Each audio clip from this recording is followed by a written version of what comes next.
أعوذ بالله من الشيطان الرجيم. بسم الله الرحمن الرحيم. إن الحمد لله نحمده ونستعينه ونستغفره ونعوذ بالله من شرور أنفسنا وسيئات أعمالنا. من يهده الله فلا مضل له ومن يضلل فلا هادي له، وأشهد أن لا إله إلا الله وحده لا شريك له، وأشهد أن محمدا عبده ورسوله صلى الله عليه وآله وسلم تسليما كثيرا. أما بعد، د سرور کائنات صلی الله علیه و آله وسلم ژوند. محترم ورونو، زموږ قصه دې ځای ته رارسېدلې وه د مکې مکرمې پر طرف رهیسو، تر څو چې وادي نخله ته ورسېدی او هلته یې څو ورځې تېرې کړې. په وادي نخله کې دوه ځایه دي چې د استوګنې وړ او لایق وه، چې یوه ته سیل کبیر ویل کېږي او بل ته الزیمه ویل کېږي. خو موږ ته دا معلومات نسته چې رسول الله صلی الله علیه و آله وسلم په کوم ځای کې اوسېدی.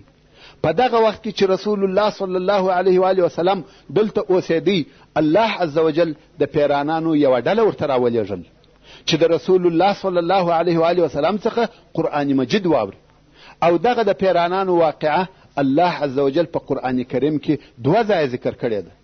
الله عز وجل د سورة الاحقاف په 90 دېرش او 11 نمبر آیاتو کې فرمایي: وَإِذْ صَرَفْنَا إِلَيْكَ نَفَرًا مِنَ الْجِنِّ يَسْتَمِعُونَ الْقُرْآنَ فَلَمَّا حَضَرُوهُ قَالُوا أَنصِتُوا فَلَمَّا قُضِيَ وَلَّوْا إِلَى قَوْمِهِمْ مُنذِرِينَ. یعنی یا محمد صلی الله علیه و آله وسلم، هغه وخت په یاد که کم چې موږ تا ته د پیرانانو یوه ټولۍ در وګرځول، یعنی درته راموستل چې قرآن مجید ته یې غوږ نیوی. کم وخت چې دوی دغه د قرآن اورېدلو ته حاضر سوه، دوی په خپل منځ کې سره وویل چپ سئ. کم وخت چې د قرآن مجید تلاوت پای ته ورسېدی، بیرته خپل قوم ته په داسې حال کې وګرځېده چې خپل قوم یې د عذابه څخه بیراوه. قالوا یا قومنا إنا سمعنا كتابا أنزل من بعد موسى مصدقا لما بين يديه يهدي إلى الحق وإلى طريق مستقيم. دوی وویل ای زموږ قومه، بېشکه موږ داسې یو کتاب واورېدی چې وروسته تر موسی علیه السلام نازل سوی دی، په داسې حال کې چې د پخوانیو کتابو تصدیق کوونکی دی، چې حق، دین او سمې لارې ته لارښوونه کوي. یا قومنا اجیبوا داعی الله وآمنوا به یغفر لكم من ذنوبكم ویجرکم من عذاب علیم. ای زموږ قومه، د هغه چا خبره قبوله کوي چې د الله و طرف ته مبولي او پر هغه ایمان راوړي چې الله به تاسې ته ستاسې ګناهونه در وبخشي او تاسې به د دردناک عذاب څخه خلاص کړي. همدارنګه د سورة الجن اولنی 15 آیاته په دغه باره کې نازل سوي دي چې پیرانانو د رسول الله صلی الله علیه و آله وسلم څخه قرآن مجید واورېدی. الله عز وجل فرمایي: قل اوحي إلي أنه استمع نفر من الجن قالوا إنا سمعنا قرآنا عجبا. یعنی ای محمد صلی الله علیه و آله وسلم، دوی ته ووایه چې ما ته وحی راغلی چې بېشکه زما د قرآن مجید ویل د پیرانانو یوې ډلې واورېده.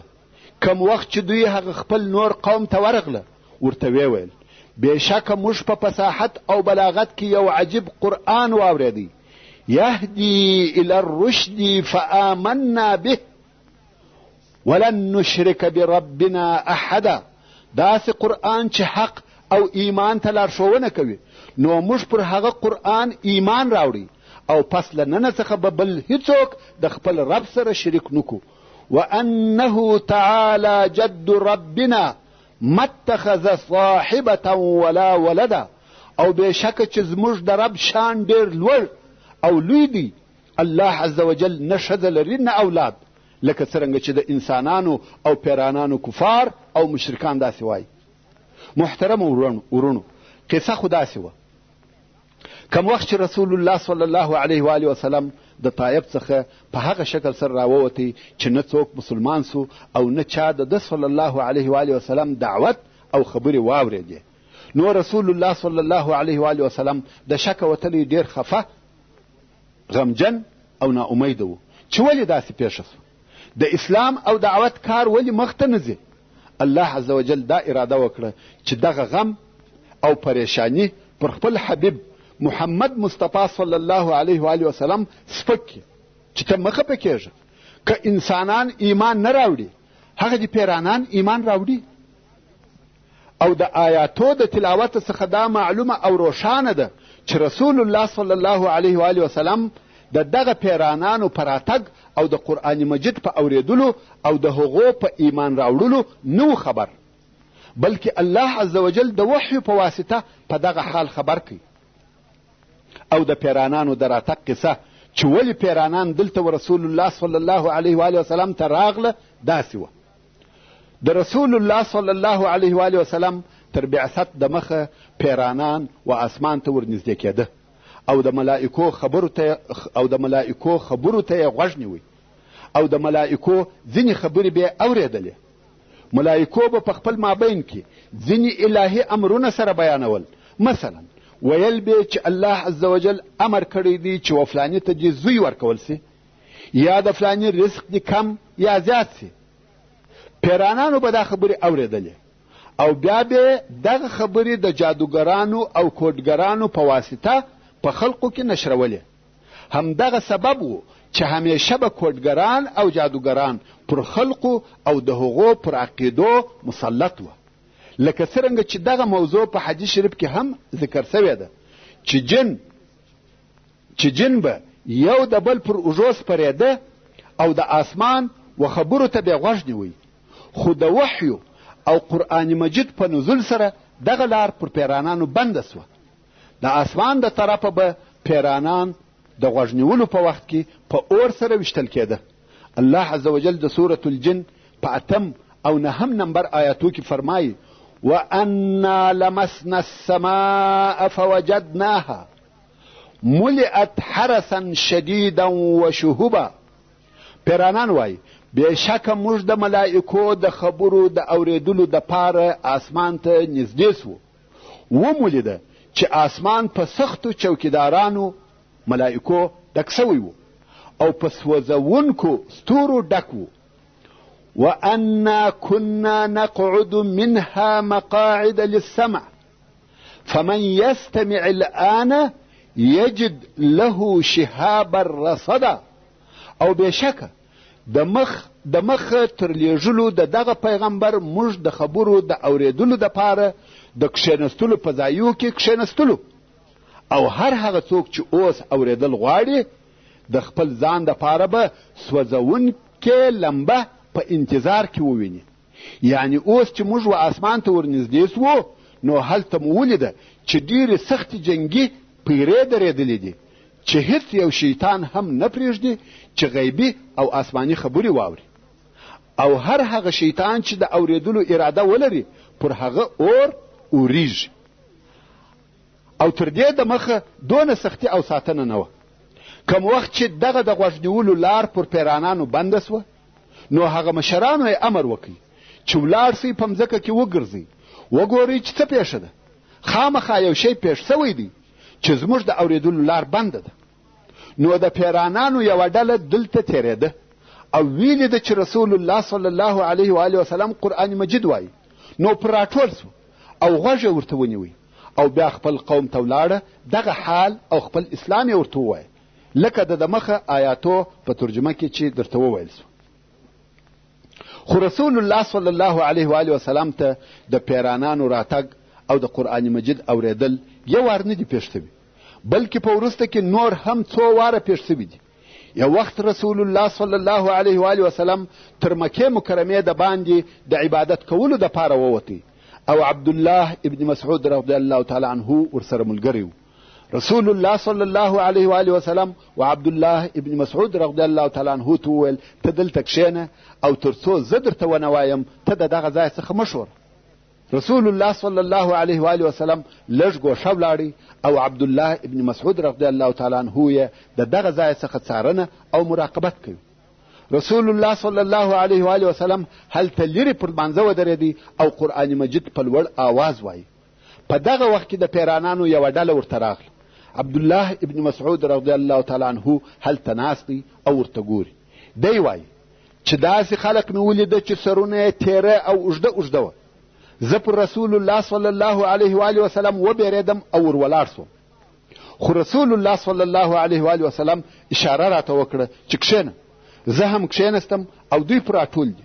نور هم پسې ډېرېدل. دونه ډېر سوه چې رسول الله صلی الله علیه و آله وسلم نه پکښې معلومېدی. الله عز وجل فرمایي وانه لما قام عبد الله يدعوه كادوا يكونون عليه لبدا. یعنی کم وخت چې د الله بنده محمد صلی الله علیه و آله وسلم لمانځه ته ودرېدی چې دغه الله یې باله، نږدې وه چې دغه پیرانان د ډېره ازدحامه پر ده سر پر سر سره لوېده. قل انما ادعو ربي ولا اشرك به احدا. ای محمد صلی الله علیه و آله وسلم دوی ته ووایه په تحقیق زه د خپل رب عبادت کوم او د الله سره بل هیڅوک نه شریکوم. پیرانانو ایمان راوړي او مسلمانان سو. پیرانان ولې کفار وه؟ جن یا پیرانان ډېر بې عقلان دي. عقل یې دونه نه دی لکه د انسان. ویل کیږي چې د پیرانانو هغه ډېر ذکي او هوښیار دونه عقل لري لکه د انسانانو کوچنی هلک. عقلونه یې د کوچنیانو دي، ذکاوت او هوښیاري نه لري. صرف ابلیس علیه اللعنه په دوی کې هوښیار او ذکي دی او هغه دوی د لارې واړول. هغه به ورته ویل چې د الله عز وجل سره د نورو الهو عبادت هم کوي. مشرکان یې ځینې جوړ کړه. خو کوم وخت چې په حق خبر سوه ایمان یې راوړي. الله عز وجل د دوی قول راته بیانوي او فرمایي وانه كان يقول سفيهنا على الله شططا. او پیرانانو خپل قوم ته وویل چې بېشکه زموږ ناپوه ابلیس پر الله لوی او د حق لرې خبرې کولې. او چې بیا پیرانانو ته وویل سوه چې تاسې ولې د هغه خبرې منلې، دوی وایي وأنا ظننا أن لن تقول الإنس والجن على الله كذبا. وأنا ظننا أن لن تقول الإنس والجن على الله كذبا. او بېشکه موږ دا ګمان کاوه چې هیڅکله به انسانان او پیرانان پر الله درواغ نه وایي.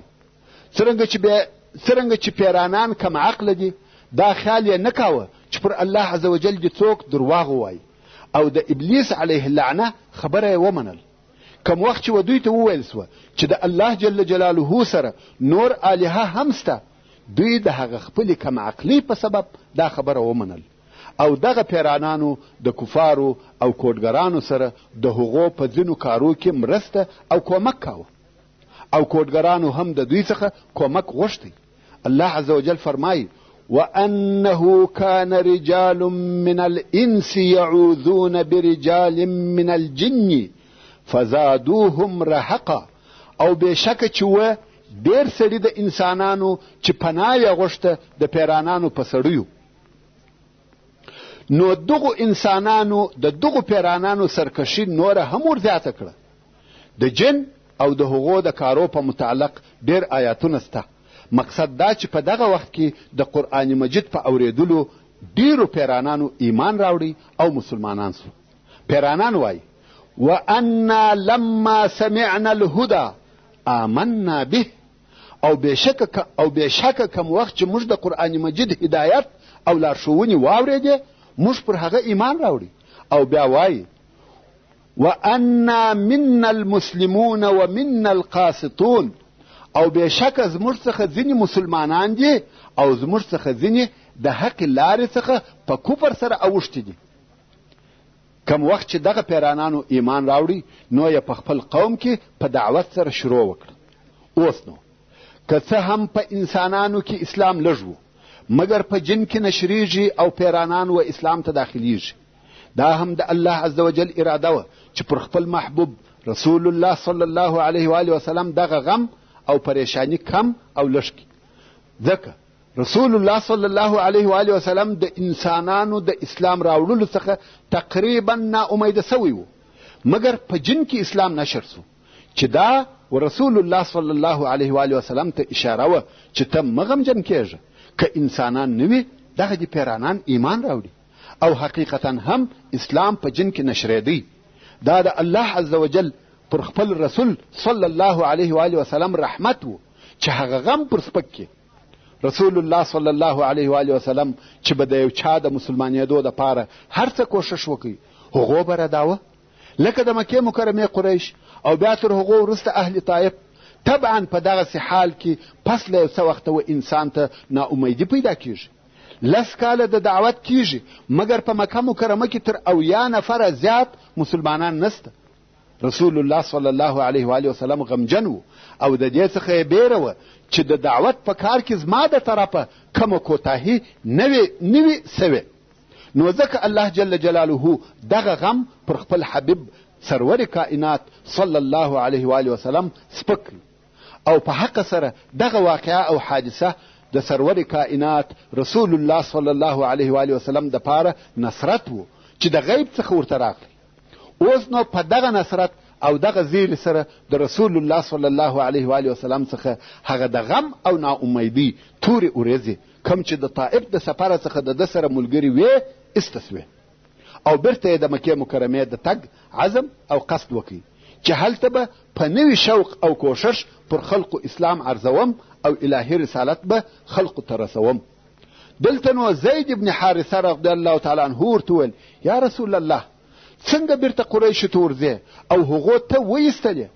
رسول الله صلی الله علیه و آله وسلم وفرمایل یا زید الله عز وجل دغه مشکلاتو او تکالیفو څخه د خلاصېدو لار پیدا کوي او الله عز وجل د خپل دین ناصر او د خپل نبی کامیابه کوونکی دی. اوس رسول الله صلی الله علیه و آله وسلم و مکې مکرمې ته نږدې سو، خدا خوف ورسره دی که چیرې مکې مکرمې ته داخل سي او هلته چې هر څوک وغواړي و ده ته آزار ورکړي ورکولی سي او د ده صلی الله علیه و آله وسلم د دفاع دپاره څوک نسته. د څه وخت دپاره په غار حرا کې کښېنستی او بیا یې د خزاعه د قبیلې یو نفر و اخنس ابن شریق ته ورولېږي چې د هغه څخه د رسول الله صلی الله علیه و آله وسلم دپاره جوار وغواړي. د جوار تفصیل خو مو مخکې درته کړی دی. جوار یعنی پناه او ساتنه. او دا جوار به هغه چا غوښتی چې قوم به نه درلودی، ضعیفه او بې کسبه و، نو به د یوه قوي نفر څخه جوار وغوښتی او بیا به د هغه په ساتنه کې ژوند کاوه. وصلى الله تعالى على خير خلقه محمد وآله وأصحابه وأهل بيته أجمعين. والسلام عليكم ورحمة الله وبركاته.